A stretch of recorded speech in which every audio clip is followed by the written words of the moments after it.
remember what we were talking about? We're going to get started. Because where is everybody? Did you know I was coming back? Is that it? Can you still hear me? Yeah. I hope it's not a repeat of last week. So last week we started talking about stewardship of every kind. I'm going to read this Adam Copeland quote again. I understand stewardship to be a lived theology. This is a lot, very reminiscent of C.S. Lewis. Founded on the claim that all resources begin with and belong to God. Practicing stewardship reshapes how Christians manage all resources, including our money, materials, relationships. Stewardship is a lived concept, most often resulting in sharing that surprises, compassion that complicates, and love that inspires. And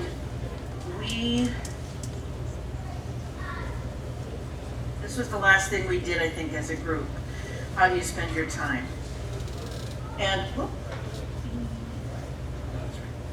so if you remember, I gave you all these little half sheets on how do you spend your time. Did I? No. Yeah? Yes. And can you remember what you wrote? What? Yeah. Nobody wrote anything down? Nobody thought about it? Cooking, reading, gardening, talking to people, communicating, Cleaning, worrying, sleeping, working, driving people with no driver's license where they have to go and then picking them up. Discipline. Well, keep those in mind. And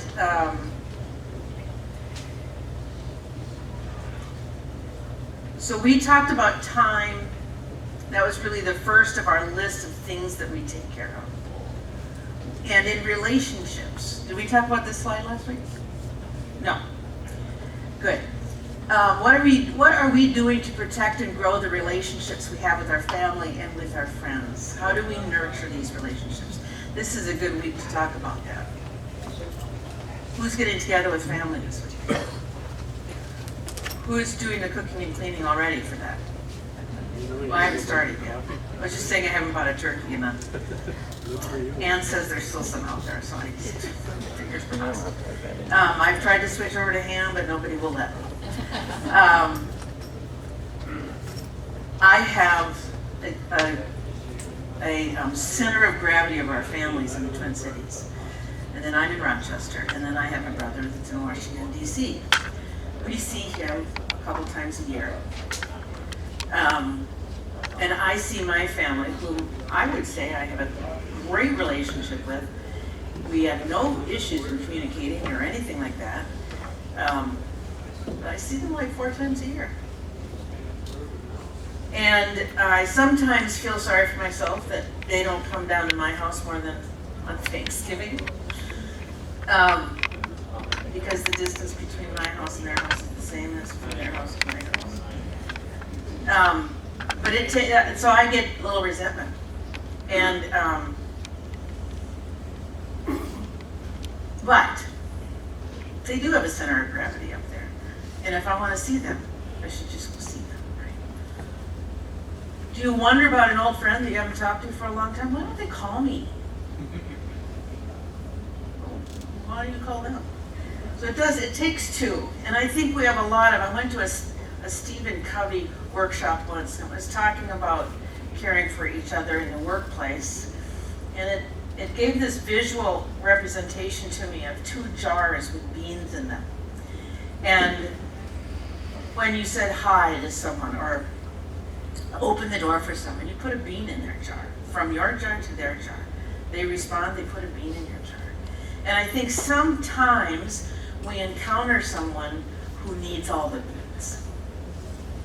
And maybe sometimes you are that person where you're not always giving the same amount of beans back as what you're taking. I think caregivers will often feel that way. Like, I mean, it's kind of a quintessential, almost trite thing to say, I give, I give, I give. But sometimes that happens in a relationship. And so what you need is balance, and it takes time to nurture those situations. A big chunk of our time is spent at work. If you're still working, if you're not working, it's probably doing volunteer work or the things that you wanted to do but didn't have time for when you were working. When we are working or when we are volunteering, are we doing everything we can to help our employers and employees and their goals? Work is integral to human existence. As creatures made in God's image, our work is good and blessed when it cooperates with God's purposes for the world.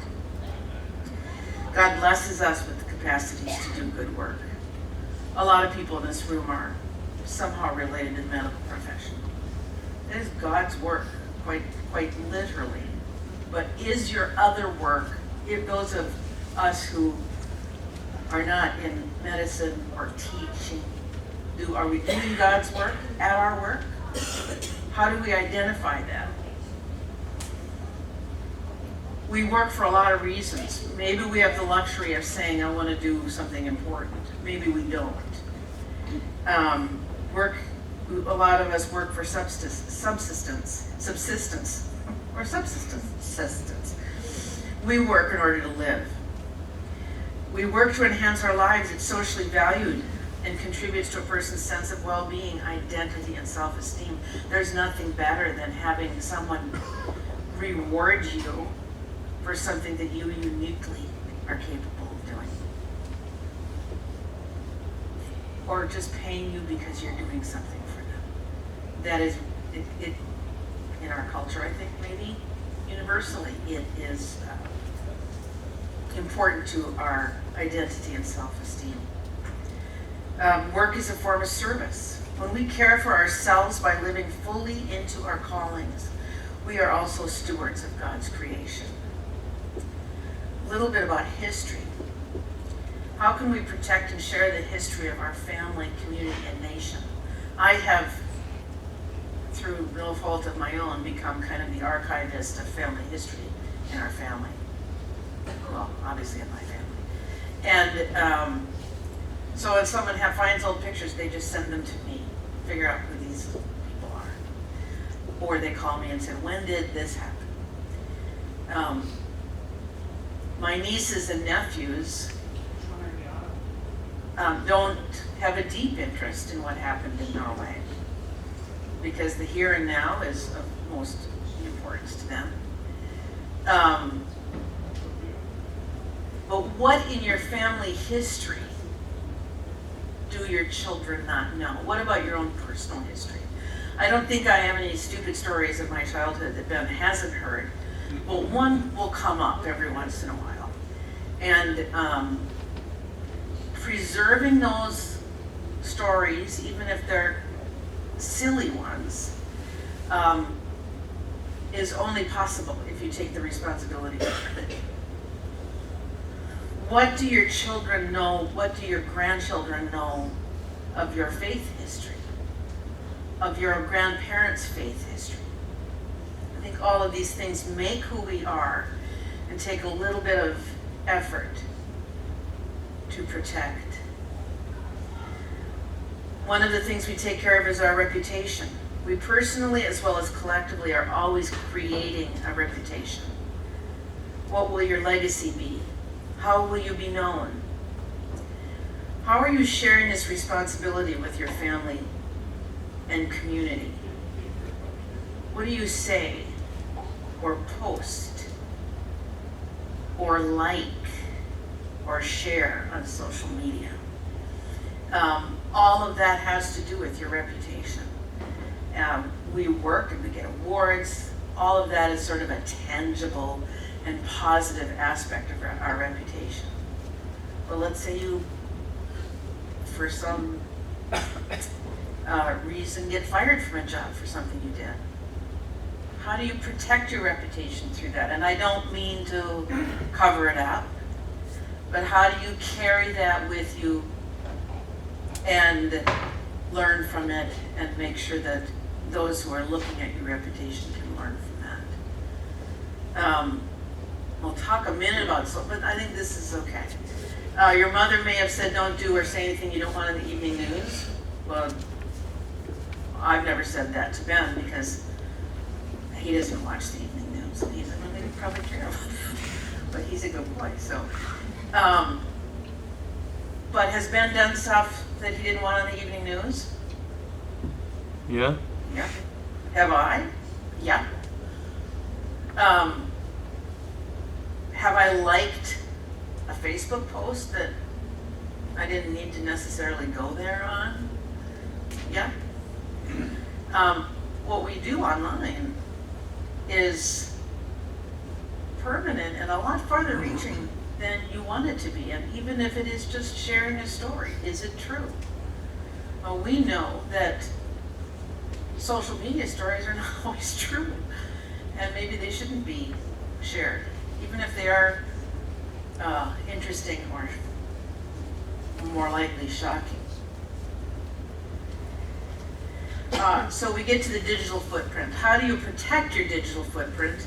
This may relate to your family's security and reputation. Technology is a gift from God. How can we use it to benefit others? Are your daily practices with digital tools supporting your relationships with others and building up God's beloved community? I'm going to try and answer that question for myself.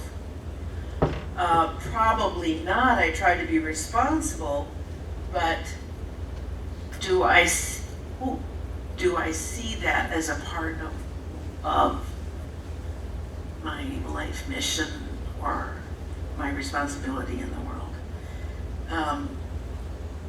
How is technology shaping you, positively and negatively, for discipleship, witness, and service?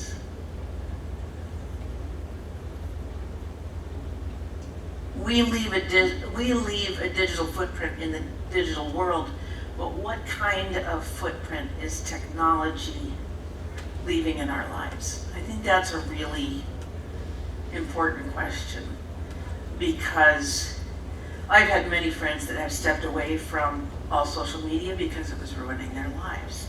It was turning them into angry people. It was just making them too upset about the world. Now, do you want to protect yourself from other opinions? No, you want to learn from them, but we have a lot of warnings about young people and the digital effect of, their physiology, their brain, all of these things, but I think of their mental state as a really important one, or their reputation is a really important one.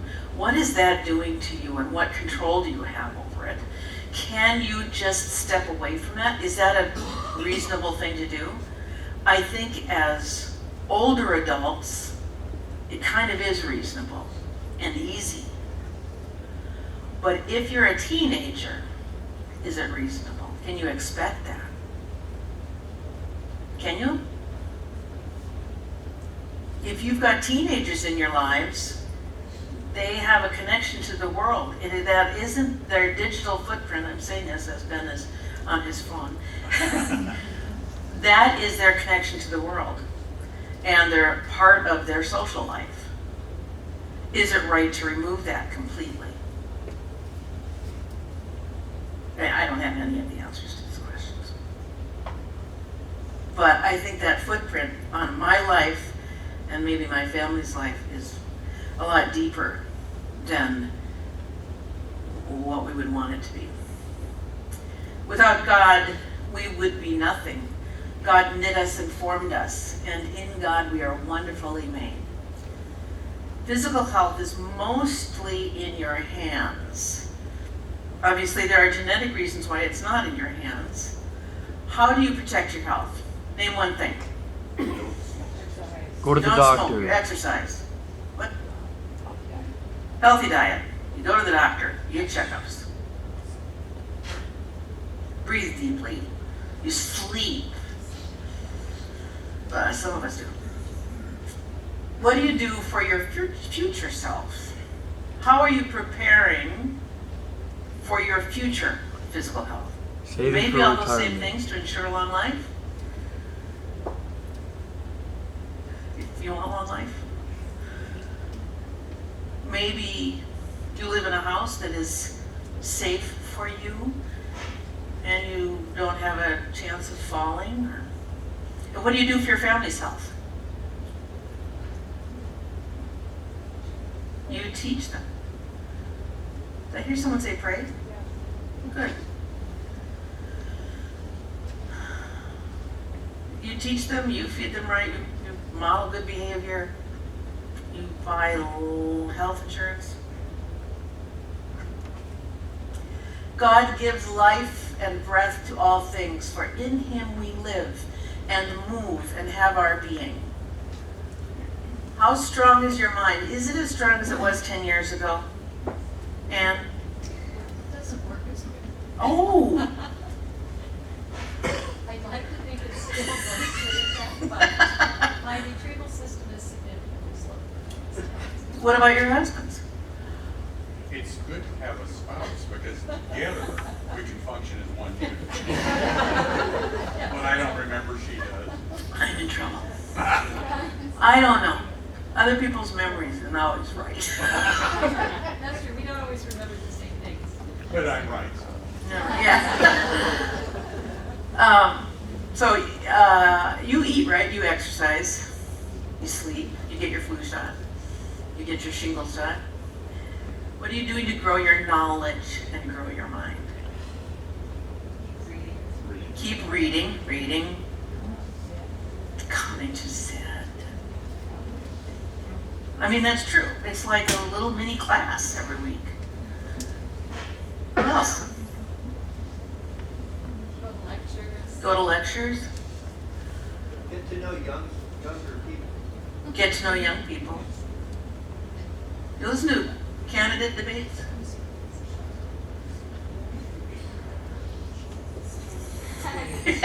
I'm seeing a variety of responses out there.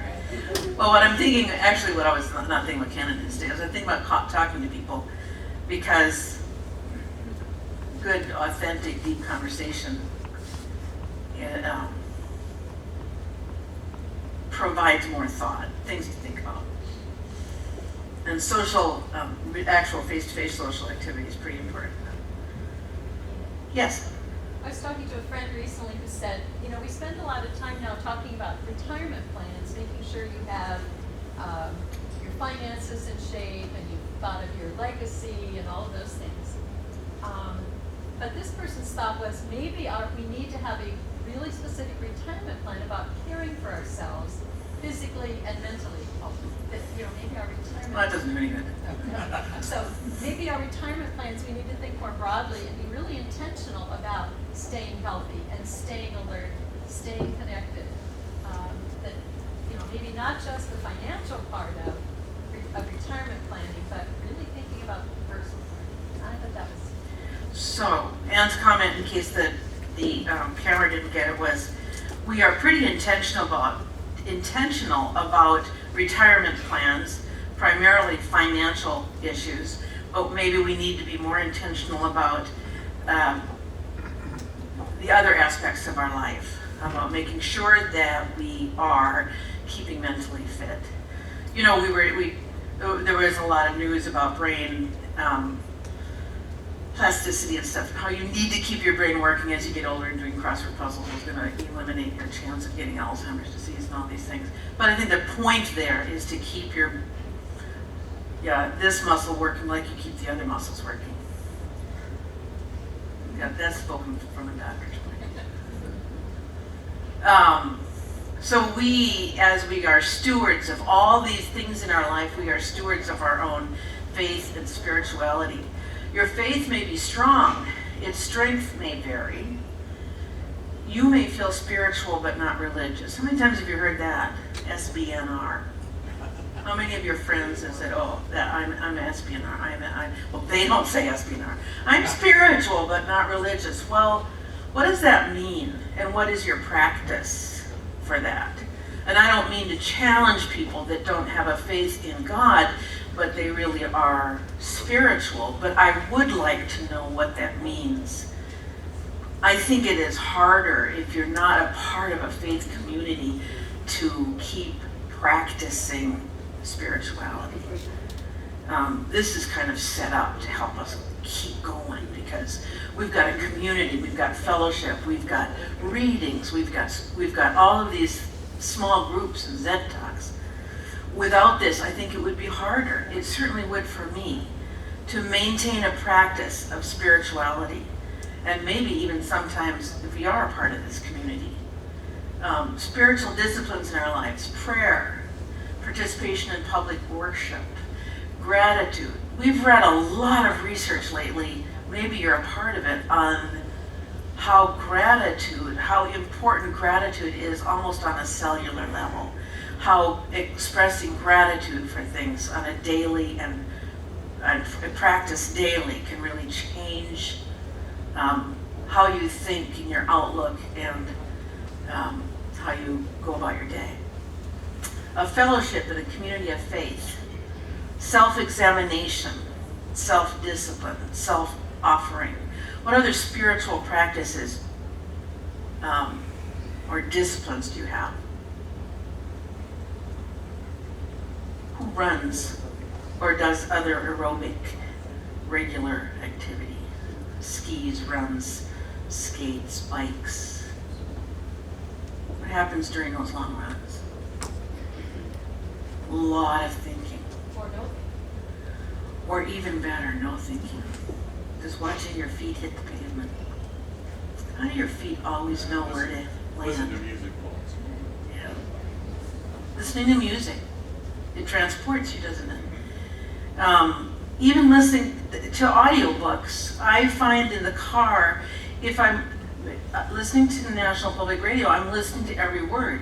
If I'm listening to a book, my mind could go somewhere else. And that's okay, I think. I often drive in silence because it's the only time you get it. What else do you do as what you might define as a spiritual, maybe not religious, but something that is good for your spirit that is a practice you have? Yoga, meditation, gardening, a lot of activities that are just in the moment that you need to take care of, if it's washing dishes or dusting or, yeah, I wouldn't know if dusting helped. Becoming better stewards of our spiritual gifts will require, among other things, recognizing the rich diversity of gifts that are found in the body of Christ and the great value of the various gifts God has given to us. What does that mean?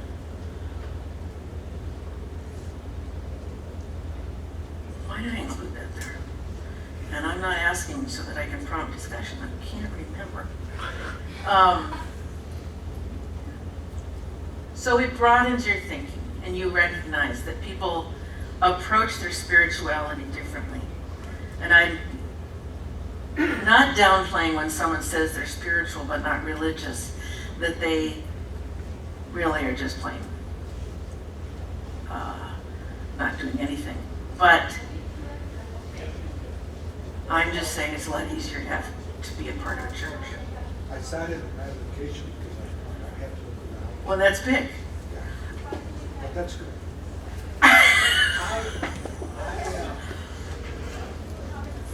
The spiritual religious, it seems to me that that's not all bad, because a lot of religious people think they are spiritual. So Because so much, if you're religious doesn't mean you're spiritual. right, and so much, if you go kind of globally, so much of religion, including ours, is culturally determined. Absolutely. Just think back, I've read many years, don't smoke, don't dance, Don't play cards. Don't drink. Don't drink soda. Movies. Now, was a cultural thing. I think there's a validity in saying I'm not religious, and I can understand and appreciate because define religious for me. That's the challenge. Yeah. Is at the beginning. And so I don't think there's a lot of difference between the spiritual and the religious. And part of, I think our stewardship is to make that journey, whether we want to or not. Often we don't want to, but we do it anyway. Just for the camera, the comment is a lot of religion is determined by our culture. If we think about the rules of our culture being a part of the rules of our religion, and being religious does not necessarily mean that you're spiritual either. And so I think the bottom line is we need to recognize that we've got something that we need to be stewards of, not just of our church, our practices, but of our spirituality. The community that we're in, it's not them, it's us. What can we do to nurture a healthy community? Who can answer that question really quickly? What do we do for our community? Pay taxes. We pay taxes. We pick up litter. We talk to our neighbors, maybe? Sorry? We follow the laws because that makes for a civil society. The call to love God and neighbor helps us understand that spiritual disciplines are gifts of love, not acts of obligation. They are meant to be a way of loving the one who first loved us. This reveals the double gift of life in the Spirit. As we draw near to God in prayer, we find ourselves drawing closer to our neighbors. And as we reach out to our neighbors with love, we experience God reaching out with love for us. If you're involved with the food truck, you know what that does for you. You know you're bringing food to people who need the food, but you also know what it does for you. When you volunteer, you know what it does for you. It is a gift that comes back to you. There was a moment after a meeting here, and I was walking out to the parking lot with Pastor Jason, and I was thinking about being involved in this organization, the ZED talks, and also in our small group, and how in both of those things I was asking to define my faith.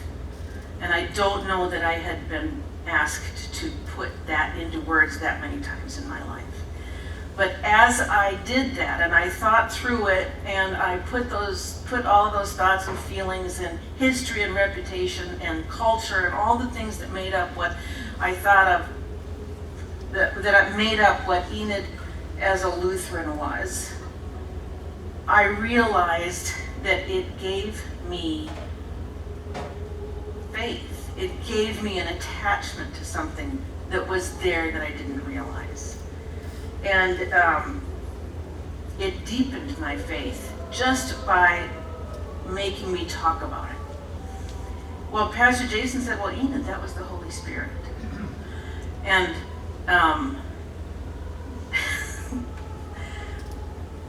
I tell that story because volunteering and being forced to do some stuff that might be a little uncomfortable or take extra time actually can deepen something in you that you weren't aware of. To love your neighbor with your heart is to desire full and abundant life for others. If you have read any of the statements by the ELCA statements on women and justice and gender identity and things like that, you will see these words fairly often: a full and abundant life. And do you wish for a full and abundant life for others? We certainly work at living a full and abundant life. Do you wish for that for people that you don't agree with, for people who have wronged you. We always have people that have wronged you, for people that have lied to you. I mean, do you really wish for a full and abundant life for everyone? That's what loving your neighbor is. To love your neighbor with your soul is to foster closer connections with others by talking and feeding and smiling. There was the More You Know, that little kind of public service thing that NBC does. Recently I've seen one that says to lift your depression, the suggestion was to talk to a stranger. And it's not really explained anymore, but that actually meant something to me, because I realized that when I enter into an actual, authentic conversation with someone I don't know, it changes how I'm thinking. And it lifts me. I think what happens is it lifts you out of yourself and connects you to somebody else. To love your neighbor with your mind is to share with others the pursuit of God's wisdom and truth. I think that's what we're doing here and now, and maybe every day. Oh, this is a loaded topic. So we're now in climate emergency. Then God said, I give you every seed-bearing plant on the face of the whole earth, and every tree that has fruit with seed in it. They will be yours for food.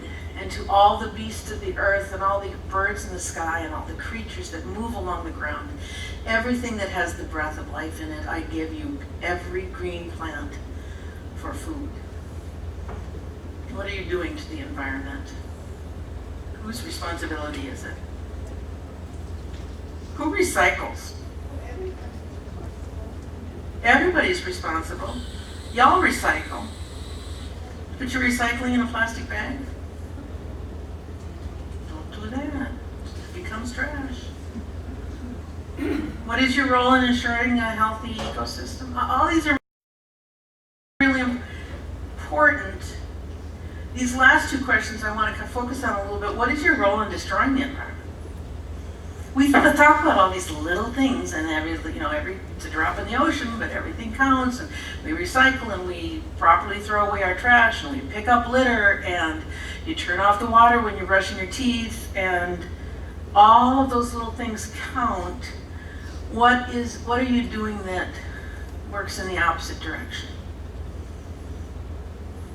For example, did you drive here today?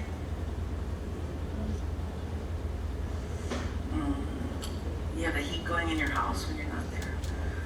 Probably. Unless you want your pipes to freeze. Yeah, you don't want your pipes to freeze. I don't mean that you should live in a tent. I certainly don't. I went to a zero waste living class through Community Ed a couple weeks ago. And this woman uses wooden toothbrush, natural bristles, so that they call it. The natural bristles can be, the whole toothbrush can be thrown in the fire pit and burned, and uses kindling. And she doesn't use toothpaste because it comes in a tube. She uses tablets. She doesn't ever use a drink cup. She takes a mason jar to Quick Trip and fills it up. I don't know why she doesn't just take a drink cup to Quick Trip, but she takes her mason jars with how much each jar weighs written on it to the food co-op, and she does all of those things correctly. And it's a little extra work. Doesn't mean she doesn't eat fast food, but she brings the container to the fast food and asks them to serve it into the container, not into packaging. I don't see myself doing all of that. I don't see myself doing all of that. So maybe some of that is part of my role in destroying the environment. Do you have a wind turbine or solar on your house? Those are all things you can do. I don't have any of those things, so I'm doing some things to destroy the environment. But here's a really critical one right now. How does your vote affect the environment? A lot of people are saying, no, it doesn't matter if you recycle. It doesn't matter if you recycle. It is a drop in the bucket. What matters is what's happening in North Dakota when there's a pipeline leak, or when there's fracking, those things have a much bigger effect. Of course they do, and of course we should all do our part.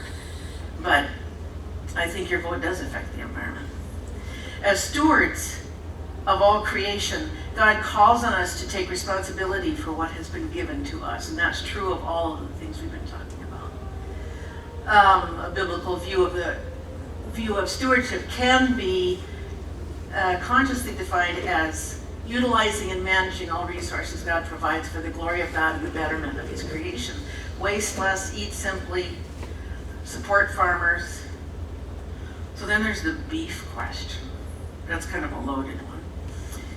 Advocate, donate, and learn more. Stewardship refers to the responsibility that individuals and companies have to understand and manage their impacts on the environment and in any number of ways. Practicing stewardship can help a business find sustainable practices, improve its reputation among consumers, and even save money. I think there are organizations out there, businesses out there that we know practice these safe techniques, and we probably are more likely to use them. Although we still have clothes that say China and India on their labels, and it can be pretty astonishing what we are doing. So it takes some education. So what can we give? What can we do? And the 3 T's are treasure, time, and talent. So if you were to give talent, if you were stewarding your community, are you organized? Yeah, you could do something that would help organize something. Are you good at motivating people? I don't know. Are you good at knitting? Yeah. Maybe you knit hats for babies. Do you do home repair? Help some people who need home repair. They don't have to be old. Not every young person knows how to repair their house. Are you good at gardening? What about sewing or technology or teaching? Are you good at listening? Then go to your neighbor and listen to why they're so sad. Are you good at serving food? What are your talents? Do you think your talents are useful? I don't always think that, because a lot of my talents are kind of maybe frivolous. What can you do to grow and use those talents? If you're a good organizer, what can you do? Maybe you become involved in an organization that pushes you to get their files organized, or to organize people to get out in the community. And can you develop new ones? Yeah, I bet you can. I don't know if I said at the beginning of this that I wasn't going to ask you for money. And I'm not. But God loves a cheerful giver. And God is able to provide you with every blessing in abundance, so that by always having enough of everything, you may share abundantly in every work. As it is written, He scatters abroad, He gives to the poor, His righteousness endures forever. He who supplies seed to the sower and bread for food will supply and multiply your seed for sowing and increase the harvest of your righteousness. I have a little issue with this, because we don't give just so that we feel better. We don't give just to be righteous. We give because we are responsible for everything. You will be enriched in every way for your great generosity, which will produce thanksgiving to God through us for the rendering of His ministry. I wish I had a more profound thing to say right now with that music. For the rendering of His ministry not only supplies the needs of the saints, but also overflows with many thanksgivings to God. So what is expected of us? Anyone who does not provide for their relatives, and especially for their own household, has denied the faith and is worse than an unbeliever. When it comes to helping others, God desires for you to take care of your family, your church, and your community. Pay careful attention to yourselves and to all the flock in which the Holy Spirit has made you overseers, to care for the church of God, and which He obtained with His own blood. He has shown you, O mortal, what is good. I love this verse. And what does the Lord require of you? But to act justly, to love mercy, and to walk humbly with your God. For I was hungry, and you gave me something to eat. I was thirsty, and you gave me something to drink. I was a stranger, and you invited me in. I needed clothes, and you clothed me. I was sick, and you looked after me. I was in prison, and you came to visit me. Then the righteous will answer him, Lord, when did we see you hungry and feed you, thirsty and give you something to drink? When did we see you a stranger and invite you in, or needing clothes and clothe you? When did we see you sick or in prison and go to visit you? And the king replied, truly I tell you, whatever you did for the least of these brothers and sisters of mine, you did for me. We know a lot of people are hungry and thirsty. They are strangers. They need clothes, and they may be locked up somewhere, separated from their moms and dads. So, I'm not going to hand out that paper. We can talk about it. What are the most important things in your life? That's so easy. Come on. Children, your work, your family, freedom. Something funny. Say go for football. Go for football.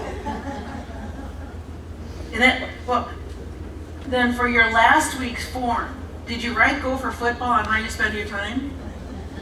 I spend a lot of time on it. Yeah. Okay, then you are stewarding your go for football relationship. So, the three most important things in your personal life. We have said family, collectively. We have said freedom. What else is related to your personal life? Faith? Faith. Your relationship with your extended family, relationship with your neighbors. What about three most important things in your community?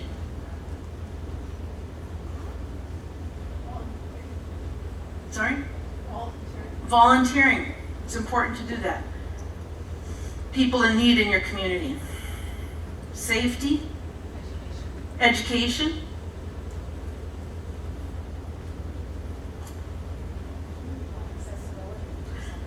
Accessibility. That's a community issue. The needy in the community. What about globally? What are three of the most important things to you, to the world, in your opinion? Climate, maybe? Peace, maybe?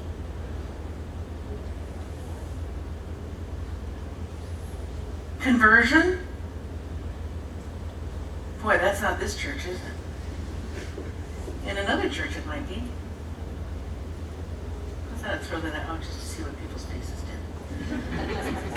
And you obliged perfectly. So the point of those sheets, how do you spend your time on those three areas, personally, community, globally, and what are the most important things to you? Should there be a connection between how you spend your time and what is important? Do you spend a lot of time, honestly, on social media? Do you spend a lot of time watching television or movies, Netflix and chilling? Do you spend a lot of time, I can't think of anything else that I'm spending time that might not be really, really important to me. Without offending anybody. And then compare those things to what is really important to us. And then I ask myself, am I spending my time? Am I being a good steward of my time? Am I being a good steward of my energies? That's the bottom line. Where your treasure is, there will your heart be also. So that's the self-assessment. And at the side, I listed things that might be important to us. And I think that a 14-year-old boy is going to answer this question so much differently than I am. Friends, family, faith, work, entertainment, it's important. Health, exercise, your hobby. Is my hobby my job? I don't know. Trying to make it a job. Mostly that's what I do is hobby because I don't make any money. Education, on the environment. If the environment is important to you, how much of your time are you spending on it? Art, music, all of these things are very important to you. I know there are a lot of musicians in this group, or people for whom music is vitally important. Games, social media, play, books, language, politics, really important to me. And I do spend a lot of time paying attention to it. Travel, spirituality, home. I'm going to do a side note here because I watched this video that I think it was profoundly effective for me and might be interesting. The movie, not a video, it's a movie, it's called True Cost, and it's about the clothing industry. So speaking of, this is kind of a side note, but I think it's something that we can be conscious of when we are thinking about stewardship. There is a feeling that more of what we like will make us happier, but as material acquisitions go up, so does unhappiness. Otherwise, all rich people would be really happy. My closet is so full of stuff that I buy new stuff because I can't find the old stuff. I mean, it's a disgrace. So the true cost of the fashion industry, we buy 400% more clothing than we did 20 years ago. 400%. Industry considers there were 2 seasons in clothing in the past, now there are 52. Clothing is cheaper to purchase as industry manufacturing is taking place in Bangladesh, in China, India, Vietnam, Ethiopia, Indonesia, Sri Lanka, and the Philippines. 1 in 6 workers in the world are involved in the garment industry. It is the number 2 polluting industry after oil. Isn't that astonishing? The number 2 polluting industry after oil because of the way cotton is treated, primarily for the fields of cotton. The factories in these countries are unsafe. Over 1,000 people died in a factory collapse in Bangladesh a couple years ago. You probably remember that. There's unsafe farming with a huge use of pesticides. Cotton farmers are dying by suicide and cancer in India because it's so awful. And then, that doesn't even talk about transporting those garments to our stores here. A little note on materialism. I saw this ad come up on Facebook. What do a diamond encrusted Rolex, an automatic joint roller, a trip to space have in common? They're a little out there, but they're all shoppable on Goop.com. And then here's this billiards table for $23,720. This is a pool table. Or this Rolex, which is $35,420. Good stewardship of funds. That was the expression my mother used to say, and I say it to my son pretty often. It's just, we might have that money, but I don't think that's a good way to spend it. I'm going to come back to this quote as I close. We began today with it. I understand stewardship to be a lived theology founded on the claim that all resources begin with and belong to God. Practicing stewardship reshapes how Christians manage all resources, including our money, materials, and relationships. Stewardship is a lived concept, most often resulting in sharing that surprises, compassion that complicates, and love that inspires. And that's Adam Copeland, works for Luther, is fundraising in Luther Seminary and teaches stewardship at Luther Seminary. That was the connection. Comments? Or is it time to go to church? Thanks a lot for coming today.